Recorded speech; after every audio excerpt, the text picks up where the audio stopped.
Greetings one and all. Friends, I welcome you all to the 14th session on mergers and acquisitions. ಸ್ನೇಹಿತರೆ, ನಾವು ಕಳೆದ session ಅಲ್ಲಿ purchase method ಅಡಿಯಲ್ಲಿ ಒಂದು full fledge problem ನ ತಗೊಂಡು ಅದು ಹೇಗೆ ಸಾಲ್ವ್ ಮಾಡಬೇಕು ಅನ್ನೋದನ್ನ ತಿಳ್ಕೊಂಡಿದೀವಿ. Today let me take up another problem and try to solve. Start ಮಾಡಕ್ ಮುಂಚೆ ಒಂದು ಹೇಳಲಿಕ್ಕೆ ಇಷ್ಟಪಡ್ತೀನಿ. Today will be my last session on purchase method. Okay, I have worked out quite a lot of problems under purchase method. Next, ನಾನು pooling of interest method ನ discuss ಮಾಡ್ತೀನಿ. From my next session, I will be discussing pooling of interest method. ನಾವು purchase method ನ ತಗೊಂಡು ಸುಮಾರು problems ನ discuss ಮಾಡಿದೀವಿ. In my next two sessions, let me discuss pooling of interest method, ಅಂದ್ರೆ amalgamation in the nature of merger. Is that clear to you? Of course, that is for the next session. Today, let us concentrate on a particular problem under purchase method itself. This is the examination problem that I was talking about. ಇದನ್ನ Bengaluru university June 2016 ಅಲ್ಲಿ ಕೇಳಿದ್ದಾರೆ. Let us see what the problem is all about. The business of Asha Limited was purchased by Usha Limited. Friends, ಇದು acquisition ಆಗತ್ತೆ. Very clear ಆಗಿದೆ. Asha limited ನ Usha limited purchase ಮಾಡ್ಕೊಂಡಿದ್ದಾರೆ. Fine. Now who is the transferor company? Yes, you are right. Asha limited is transferor company and Usha limited becomes transferee company. Is that clear to you? Okay. The purchase consideration was as follows. Point number 1, a payment in cash of rupees 40 for every share in Asha Limited. Okay, ಒಂದು ಶೇರ್ಗೆ cash ಮೂಲಕ rupees 40 ಕೊಡ್ತಾ ಇದ್ದಾರೆ. Excellent. Now let us see the next point. An exchange of 4 shares in Usha Limited of 50 each at a market value of rupees 80 for every share in Asha Limited. Excellent. There is a shares exchange as well. Okay, you are giving 4 shares of Usha Limited if you have 1 share. Okay, now what is the shares exchange ratio? 4:1. Excellent. Now what is the face value of the share? 50 rupees. But they are saying that the shares has a market value of rupees 80. ಈ ಮಾಹಿತಿ ಯಾಕೆ ಕೊಡ್ತೀವಿ? Meaning to say, you have to take at the issue price. Issue price ಎಷ್ಟಿದೆ? 80 rupees. Therefore, the shares are issued at the market price of rupees 80. Is that clear to you? Very important point. A further payment in cash of rupees 110 for every debenture in Asha Limited. Okay, ಈ ಎರಡು payments ಅಲ್ಲದೆ ಡಿಬೆಂಚರ್ಸ್ಗೆ ನೀವು 110 rupees ಕೊಟ್ಟಿದ್ದೀರಿ. Is that clear to you? But remember, in one of the problems ನಾನು ಇದನ್ನ discuss ಮಾಡಿದ್ದೀನಿ. Any settlement made to the debentures of transferor company, of course by the transferee company, has to be treated in the opening entries. ನಾವು Usha limited opening entries ಮಾಡುವಾಗ ಇದನ್ನ discuss ಮಾಡೋಣ. Is that clear to you? Fine. The balance sheet of Asha limited as on 31st March 2019 was as follows. Now let us proceed to the balance sheet. Now assets ಕೆಳಗಡೆ we have buildings, machinery, stock, debtors, bank. Okay, ಈ problem ಅಲ್ಲಿ ಯಾವುದೇ ರೀತಿಯಾದ fictitious assets ಇಲ್ಲ, ಎಲ್ಲಾನು real assets. Fine. Liabilities ಕಡೆ ನೋಡಿ, you have equity share capital, debentures ಇದೆ, ಕ್ರೆಡಿಟರ್ಸ್ ಇದೆ, ರಿಸರ್ವ್ಸ್ ಅಂತ ಕೊಟ್ಟಿದ್ದಾನೆ. Then workmen's savings bank account, P&L account. ಸ್ವಲ್ಪ ಕೇರ್ಫುಲ್ ಆಗಿ ನೋಡಿ. P&L ಅಕೌಂಟ್ ಅಂಡ್ ರಿಸರ್ವ್ಸ್ ಅಂತ ಇದೆಯಲ್ಲ, ಈ ಎರಡೂ ಸಹ ಅಕ್ಯುಮುಲೇಟೆಡ್ ಪ್ರಾಫಿಟ್ಸ್ ಆಗತ್ತೆ. Okay, P&L account and reserves ಎರಡೂ ಅಕ್ಯುಮುಲೇಟೆಡ್ ಪ್ರಾಫಿಟ್ಸ್. ನಾವು ಔಟ್ಸೈಡರ್ಸ್ ಲಯಬಿಲಿಟೀಸ್ ಯಾವುದು? Workman savings bank account is an outsider's liability. Creditors, of course, is an outsider liability. And also 1000 debentures of rupees 100 each ಅಂತ ಇದೆಯಲ್ಲ, ಅದು ಸಹ outsiders liability. Therefore, in conclusion, there are 3 outsiders liabilities, namely 1000 debentures of rupees 100 each, ಅಂದ್ರೆ debentures ಇದೆ, creditors and workman savings bank account. Is this clear to you? Excellent. Now, what does he ask us to do? He says, prepare the necessary ledger accounts in the books of Asha Limited and opening entries in the books of Usha Limited under purchase method. Friends, ledger accounts ಕೇಳಿದಾನೆ and opening entries ಕೇಳಿದಾನೆ. Let us do it. Problem ಶುರು ಮಾಡುವಾಗ you should know the 4 steps in accounting treatment. Step 1 calculation of P C ಮಾಡಲೇಬೇಕಾ? ಅವನು ಬರೀ ledger accounts ಕೇಳಿದ್ರು ಸಹ P C and discharge of P C ಇಲ್ಲದೆ you cannot solve the problem. So step 1 P C calculation ಮಾಡಲೇಬೇಕಾಗತ್ತೆ. ನಾವು ಈ problem ಅಲ್ಲಿ under which method you have to calculate P C ಅಂತ ನೋಡೋಣ. ಈ ಪ್ರಾಬ್ಲಮ್ ಅಲ್ಲಿ there is a clear cut information as regards the payment to share holders. ಇಲ್ಲಿ ಬರೀ ಈಕ್ವಿಟಿ ಶೇರ್ ಹೋಲ್ಡರ್ಸ್ ಇದ್ದಾರೆ, ಫೈನ್. ಅವರಿಗೆ ಯಾವ ರೀತಿಯಾದ ಪೇಮೆಂಟ್ ಆಗಿದೆ ಅಂತ ಕ್ಲಿಯರ್ ಕಟ್ ಮಾಹಿತಿ ಇದೆ ನೋಡಿ. ಕ್ಯಾಶ್ ₹40 ಕೊಟ್ಟಿದ್ದಾರೆ. ನಾವು ಶೇರ್ಸ್ ಎಕ್ಸ್ಚೇಂಜ್ ಆಗಿದೆ. Therefore in 2 forms you have made the payment. One in the form of cash, secondly in the form of equity shares in Usha limited. So ಇಲ್ಲಿ clear cut information ಇರೋದ್ರಿಂದ it is net payment method. Now let us proceed to solving this particular problem. ಮೊದಲಿಗೆ transferor company ಯಾವುದು, transferee company ಯಾವುದು ಅಂತ ತಿಳ್ಕೋಬೇಕು, very important. So ಈ problem ಅಲ್ಲಿ Asha limited is transferor company, Usha limited is transferee company. Is that clear to you? Fine.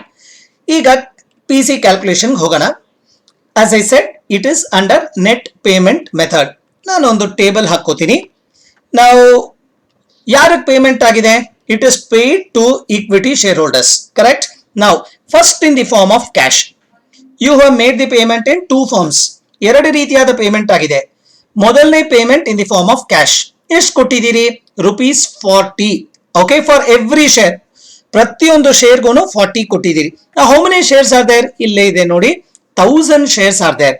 There four in the form of cash 1000 shares ಇದೆ. ₹40 per share ಕೊಟ್ಟಿದ್ದೀರಿ. In the form of cash, the total payment is ₹40,000. Is this clear to you? Fine. ಎರಡನೇದಾಗಿ shares exchange ಆಗಿದೆ. Now, how many shares are there? 1000 shares. ಮೊದಲಿಗೆ in the form of equity shares in Usha Limited ಅಂತ ಬರ್ಕೊಳ್ಳೋಣ. ಅದಾದ್ಮೇಲೆ calculations ಮಾಡೋಣ. How many shares are there? 1000 shares. Exchange ratio ಏನು? 4:1. Market price ಏನಿದೆ? ₹80. Hence 1000 into 4/1 into ₹80. Is this clear to you? The amount that you will get is ₹3,20,000. Fine. Now, if you take the total of 3,20,000 and 40,000 in the form of cash, the total purchase consideration is ₹3,60,000. Friends, this is how you will calculate PC. And don't forget to write number of shares. Illi nodi, 3,20,000 is the amount. Number of shares ಹೇಗೆ calculate ಮಾಡಬೇಕು? ಎರಡು ರೀತಿಯಾಗಿ calculate ಮಾಡಬಹುದು. 3,20,000 divided by 80 ಮಾಡಿದ್ರು ನಿಮಗೆ 4,000 shares ಬರುತ್ತೆ, ಅಥವಾ 1000 into 4/1 ಮಾಡಿದ್ರು 4,000 ಶೇರ್ಸ್ ಬರುತ್ತೆ. ಯಾವ ರೀತಿ ಬೇಕಾದ್ರೂ ಮಾಡಿ, but very important to write the number of shares as well. It will help in opening entries. That's all. ನಾವು ಈಗ ಪಿ ಸಿ ಕ್ಯಾಲ್ಕುಲೇಷನ್ ಆಗಿದೆ. Now you should proceed to discharge of PC. ಇದು net payment ಆಗಿರೋದ್ರಿಂದ ನೀವು separate ಆಗಿ discharge of PC ಮಾಡಬೇಕಾಗಿಲ್ಲ. The reason is in the form of cash, in the form of equity shares ಅಂತ ಇಲ್ಲೇ ನೀವು ತೋರಿಸಿದ್ದೀರಿ. ದೇರ್ ಫೋರ್ ನೀವು ಡಿಸ್ಚಾರ್ಜ್ ಆಫ್ PC ಮಾಡಿದ್ರೆ it's just a duplication of the work. ಇದನ್ನೇ ಮತ್ತೆ ತೋರಿಸಬೇಕಾಗತ್ತೆ. Hence discharge of PC is reflected here itself. ಆದ ಕಾರಣ now we can go head to closure entries in the books of Asha Limited. Friends, let us proceed to closure entries in the books of Asha Limited. ಈಗ ಯಾವ accounts open ಮಾಡಬೇಕು? That is the first question. By default the very first account ಯಾವುದು? Realization account. ಎರಡನೇದು transferee company account. ಈ problem ಅಲ್ಲಿ transferee company ಯಾರು? Usha limited. Hence ಎರಡನೇ account will be Usha limited account. ಮೂರನೇದಾಗಿ ನೀವು ಯಾವ ರೀತಿಯಲ್ಲಿ ಪಿ ಸಿ ಪಡ್ಕೊಂಡಿದ್ದೀರೋ ಆ ಅಕೌಂಟ್ಸ್ ಎಲ್ಲ ಓಪನ್ ಮಾಡಬೇಕು. ಈ ಪ್ರಾಬ್ಲಮ್ ಅಲ್ಲಿ you have received P C in 2 forms, in the form of cash, in the form of equity shares in Usha limited. So ಈ ಎರಡೂ ಅಕೌಂಟ್ಸ್ ಓಪನ್ ಮಾಡಬೇಕಾಗತ್ತೆ. Hence the third account is cash account and the fourth account is equity shares in Usha limited account. Is this clear to you? Now last but not the least, equity share holders account. ಇಲ್ಲಿ preference share capital ಇಲ್ಲ, there four preference share holders account ಬರೋದಿಲ್ಲ. ಈಗ totally 5 accounts open ಮಾಡಬೇಕಾಗಿದೆ. Realisation account, Usha limited account, cash account, equity shares in Usha limited account and lastly equity share holders account. Friends, ಈ 5 accounts open ಮಾಡಿ ready ಮಾಡಿ ಇಟ್ಕೊಳ್ಳಿ. Now we will start with the entries. Are you ready? Fine. ಈಗ closure entries start ಮಾಡಬೇಕು. Remember the 13 steps. ಅದೇ sequence ಅಲ್ಲಿ ನಾವು ಮಾಡ್ತಾ ಬರೋಣ. ಸ್ಟೆಪ್ 1 ಏನಿತ್ತು? Transfer of assets to realization account. Is this clear to you? By now you should have got the hold on your subjects. Illi you have around 5 assets. ಈ 5 assets na at the balance sheet values you have to transfer to realization account. ಮೊದಲಿಗೆ buildings account 75,000. I will transfer to buildings account 75,000. ಎರಡನೇ asset ಯಾವುದು? machinery 1,50,000. Now to machinery account 1,50,000 ನಾನು debit ಮಾಡಿದ್ದೀನಿ realisation account ನ.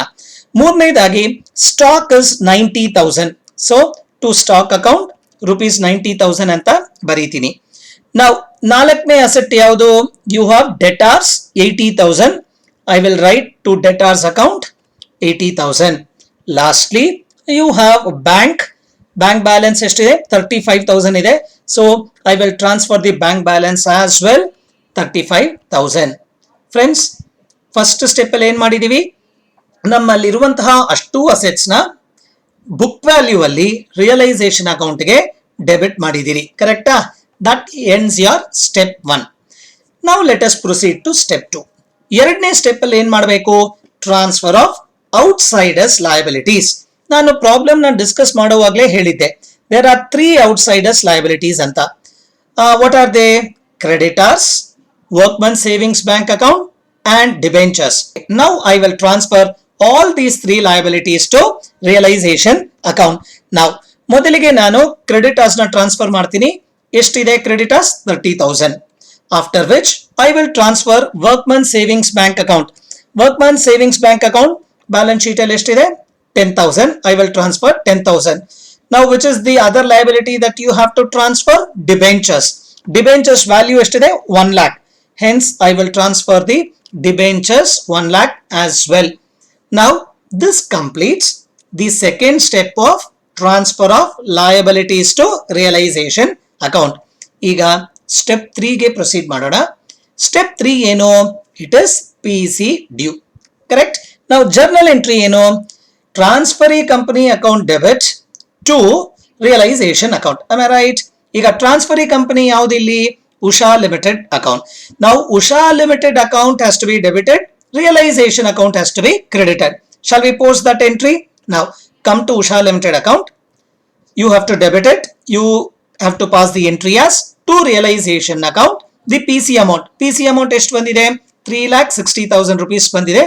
I will debit the Usha Limited account. Now realization account open ಆಗಿರೋದ್ರಿಂದ the corresponding entry has to be passed in realization account. Okay. I will write by Usha Limited account 3,60,000. Simple ಆಗಿ ಒಂದೇ ಒಂದು technique ಹೇಳ್ತೀನಿ. PC ಡ್ಯೂಗೆ transferee company account ನ debit ಮಾಡಿ, realisation account ನ credit ಮಾಡಿ. ಇದನ್ನ ಮೈಂಡ್ ಅಲ್ಲಿ ಇಟ್ಕೊಳ್ಳಿ. See, journal entry is the base. Therefore again and again I repeat, journal entry has to be known to you, without which you cannot pass the ledger postings. But ಏನೋ ಒಂದು ವೇಗಾಗಿ ನಾವು ಮಗಪ್ ಮಾಡ್ಕೊಂಡು ಮಾಡೋದಲ್ಲ. You remember the journal entries, it is very easy to post the entries in the ledger. Keep that in mind. ಈಗ PC due third step ಸಹ ಮುಗ್ದಿದೆ.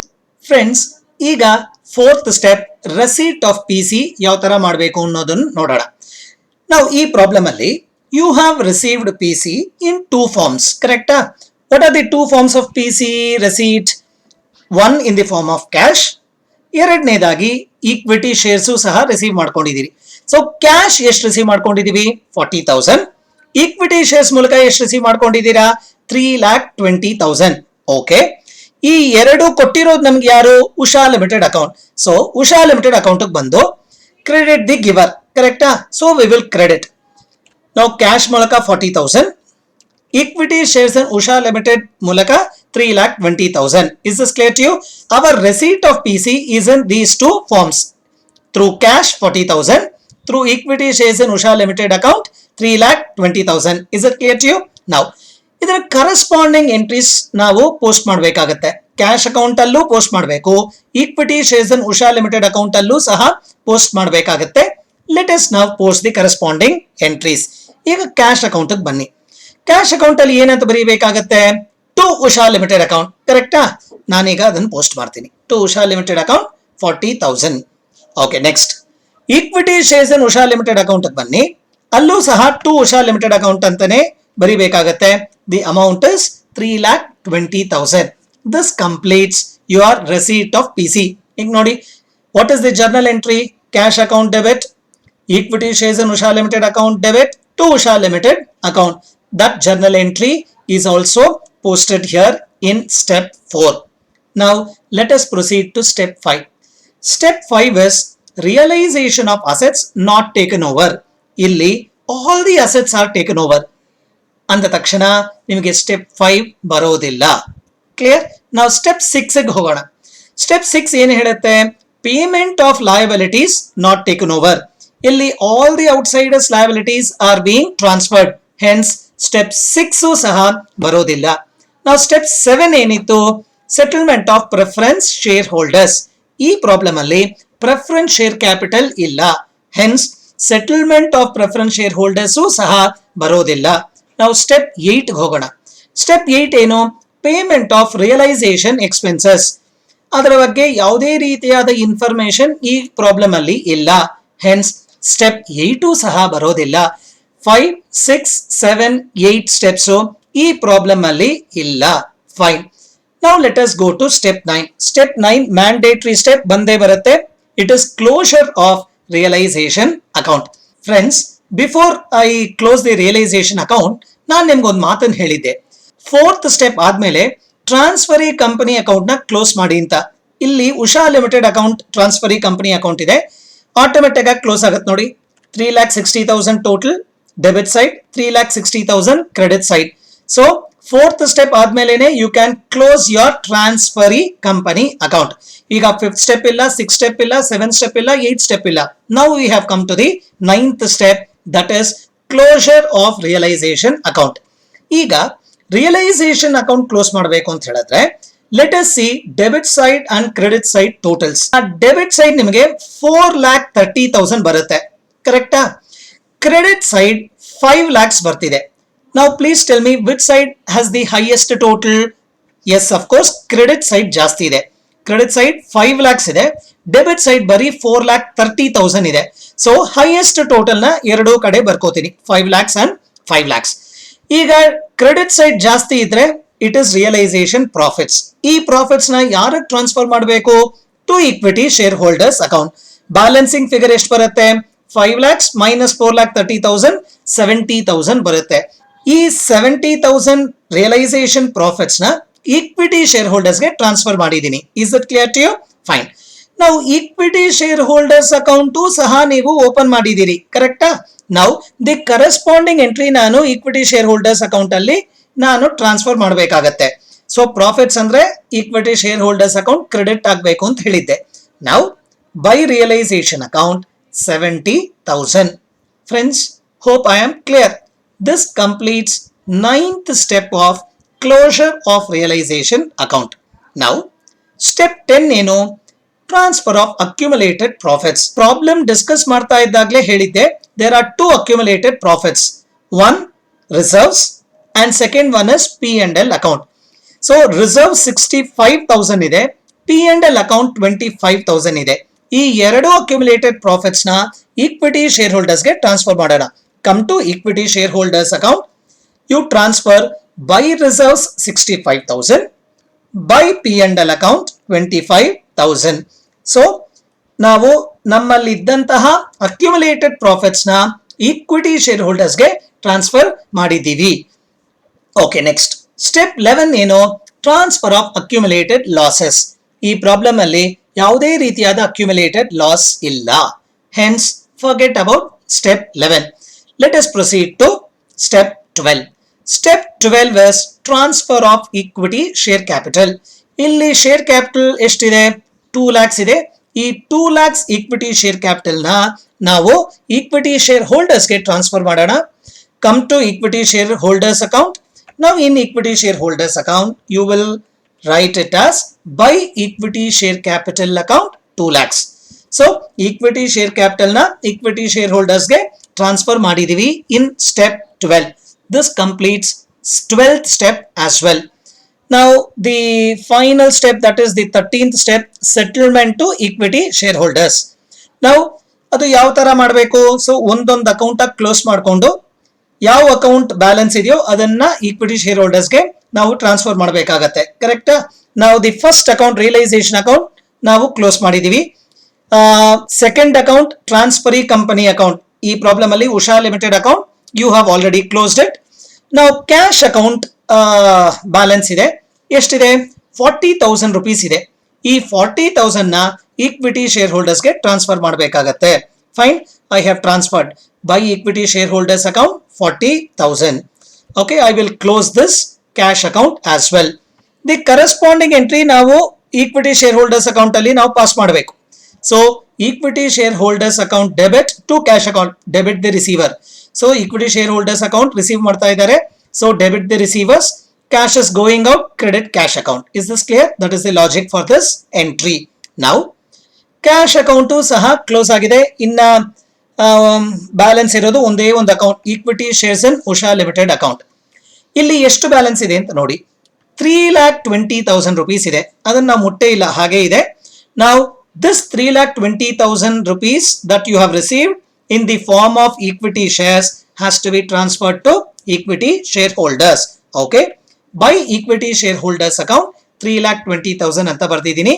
I will close this account here itself. Is this clear to you? Now ಇದರ corresponding entry ಇಲ್ಲಿ by equity shareholders account ಅಂತ ಬರ್ತಿದ್ರೆ equity shareholders account ಅಲ್ಲಿ ಯಾವ ತರ ಬರೀಬೇಕು? To equity shares in Usha Limited account, the same 3,20,000. Now this completes my closure entries. Equity shareholders account tally ಆಗ್ತಾ ಇದೆಯಾ ಅಂತ ನೋಡೋಣ. 3,60,000 ಡೆಬಿಟ್ ಸೈಡ್ ಬರ್ತಿದೆ. ಕ್ರೆಡಿಟ್ ಸೈಡ್ ಟೋಟಲ್ ತಗೊಳ್ಳಿ. Of course it gets tallied, you are getting 3,60,000 only. Friends, this completes our closure entries. Friends, now let us proceed to the opening entries in the books of Usha Limited. ಈಗ ಈ problem ಅಲ್ಲಿ 4 opening entries ಬರುತ್ತೆ. The first is, it is with regard to acquisition of business and PC due. ಎರಡನೇದು incorporation of assets and liabilities. ಮೂರನೇದು payment of PC. The fourth entry is the debenture settlement.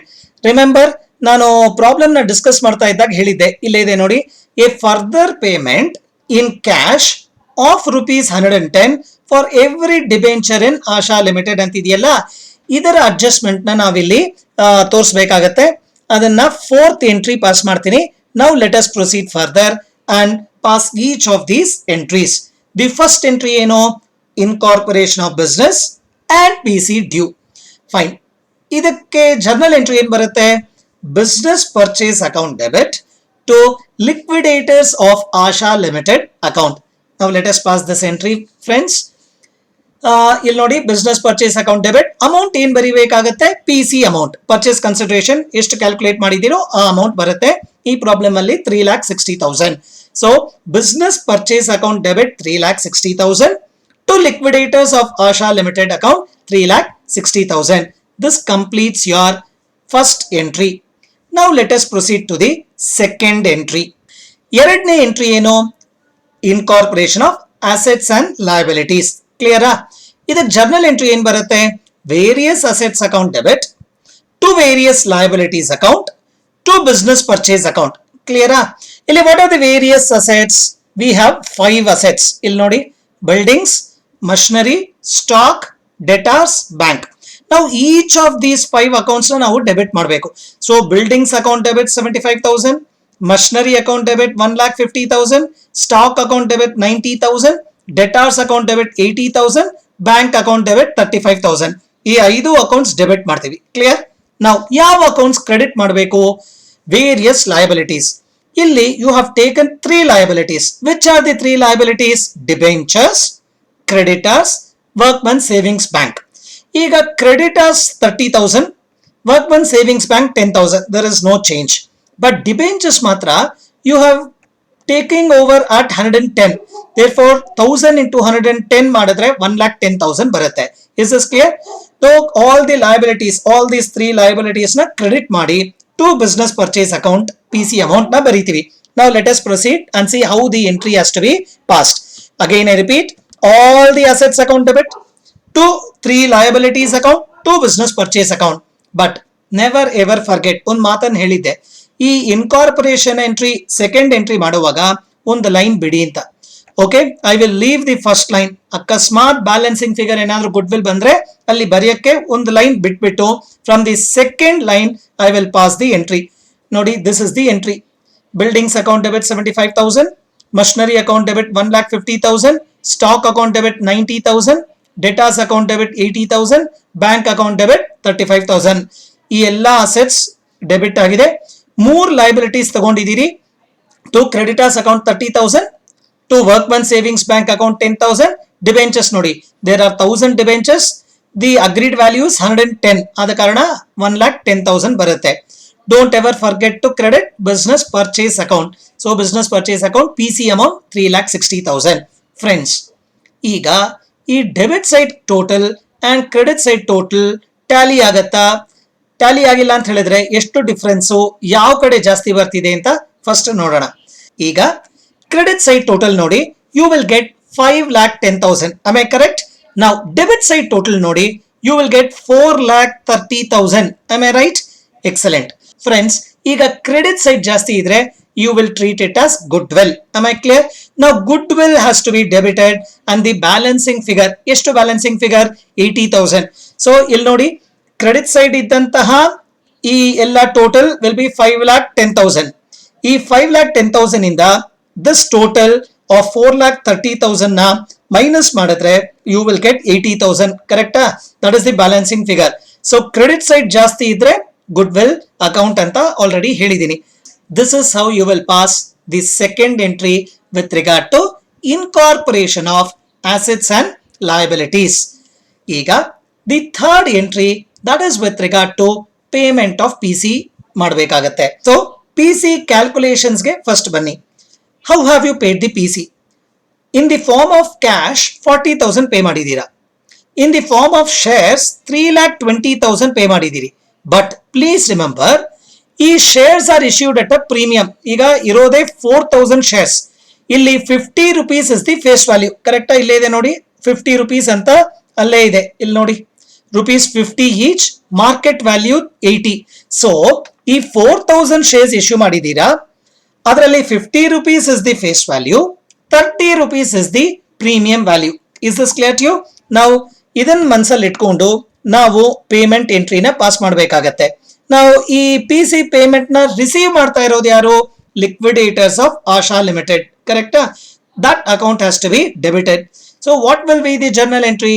Liquidators of Asha Limited account debit 3,60,000 to equity share capital account. So 4,000 shares issue ಮಾಡ್ತಾ ಇದ್ದೀರಿ, into 50, 2 lakh rupees equity share capital account credit ಆಗುತ್ತೆ. Securities premium account ಗೆ 4,000 into 30, 1,20,000 credit ಆಗುತ್ತೆ. To bank account 40,000 credit ಆಗುತ್ತೆ. Hence your entry will be liquidators of Asha Limited account debit, they are receiving 3,60,000. To bank account cash ಮೂಲಕ ಎಷ್ಟು pay ಮಾಡ್ತಾ ಇದ್ದೀರಿ? 40,000. To equity share capital account, ಈಗ ತಾನೇ ಹೇಳಿದೀನಿ, 4,000 shares into ₹50, so 2 lakh rupees. To securities premium account 4,000 into ₹30, the premium portion 1,20,000. Friends, this completes payment of PC. ಈಗ the last entry ಡಿಬೆಂಚರ್ಸ್ಗೆ. ನಾವು ಇಲ್ಲಿ ಡಿಬೆಂಚರ್ಸ್ ಟೇಕನ್ ಓವರ್ ವ್ಯಾಲ್ಯೂ ಎಷ್ಟಿದೆ? 1,10,000. You are paying them in the form of cash. Clear? ಇಲ್ಲೇ ಇದೆ ನೋಡಿ, a further payment in cash of ₹110 for every debenture in Asha Limited. ಈಗ ಅವರಿಗೆ ಕ್ಯಾಶ್ ಮೂಲಕ ಪೇ ಮಾಡಿ you are settling their claims. Now let us pass the entry. What will be the entry? Debentures account debit to bank account. Am I clear? So debentures account debit 1,10,000 to bank account 1,10,000. Friends, this completes the closure entries. ಒಂದ್ಸಲ ನೋಡ್ಕೊಳ್ಳಿ. The first entry is acquisition of business and PC due. ಎರಡನೇ entry very important, assets account debit to liabilities account to business purchase account. ಅಷ್ಟೇ ಮಾಡಿದಿರಿ. ನಾವು ಇಲ್ಲಿ ಸ್ವಲ್ಪ balancing act ಮಾಡಬೇಕಾಗತ್ತೆ. So credit side ಜಾಸ್ತಿ ಇತ್ತು, ಡೆಬಿಟ್ ಸೈಡ್ 80,000 ಕಡಿಮೆ ಇತ್ತು. ಆ 80,000 ಕಡಿಮೆ ಇದ್ದಿದ್ದನ್ನ ಯಾವ ತರ ಟ್ರೀಟ್ ಮಾಡ್ತೀವಿ? ಗುಡ್ ವೆಲ್ ತರ ಟ್ರೀಟ್ ಮಾಡಿದೀವಿ. ಕ್ಲಿಯರ್? ನಾವು the third entry is with regard to payment of PC. See, payment of PC ಮಾಡುವಾಗ please check if you have made the payment at a premium. Specially the shares are issued at a premium. ಅದೇನಾದ್ರೂ premium ಅಲ್ಲಿ issue ಆಗಿದ್ರೆ so you have to bifurcate that 80. ಇಲ್ಲಿ ನೋಡಿ 80 rupees ನ bifurcate ಮಾಡಿದ್ದೀನಿ. 50 rupees will go to the share capital account, 30 rupees will go to the securities premium account. You have to be little more careful. ಇದು ಒಂದು special adjustment ಈ problem ಅಲ್ಲಿ ಇತ್ತು. You are settling the claims of debentures. ಅದಕ್ಕೆ ಬೇಕಾದಂತಹ journal ಎಂಟ್ರಿನೂ ಸಹ ನಾವು ಪಾಸ್ ಮಾಡಿದೀವಿ. Friends, this completes this particular problem. Hope you have got the idea about purchase method. Friends, this is how you have to solve the problem under purchase method. You have to be extremely careful, at the same time very confident as well. 13 steps in the same order ನೆನ್ಪಿಟ್ಕೊಳ್ಳಿ. PC ಬಗ್ಗೆ ನಿಮಗೆ clarity ಇದೆ ಅನ್ಸುತ್ತೆ. Discharge of PC ಮಾಡಿ, closure entries pass ಮಾಡಿ, then opening entries pass ಮಾಡಿ. Now if you do this much, purchase method is ಪಕ್ಕಾ. ನಾನು ಹೇಳಿರುವಂತಹ ಕೆಲವೊಂದು ಸೂಕ್ಷ್ಮ ವಿಷಯಗಳೆಲ್ಲ ನೀವು ಮನಸ್ಸಲ್ಲಿ ಇಟ್ಕೊಳ್ಳಿ. If you keep all that in mind, I am very sure that you wouldn't go wrong, my dear friends. Hope you enjoyed today's session. As I told, next session ಅಲ್ಲಿ ನಾನು pooling of interest method ಅಂದ್ರೆ amalgamation in the nature of merger ಅಡಿಯಲ್ಲಿ problems ನ solve ಮಾಡ್ತೀನಿ. Thank you for your patient listening. Signing off from you, doctor Sairam.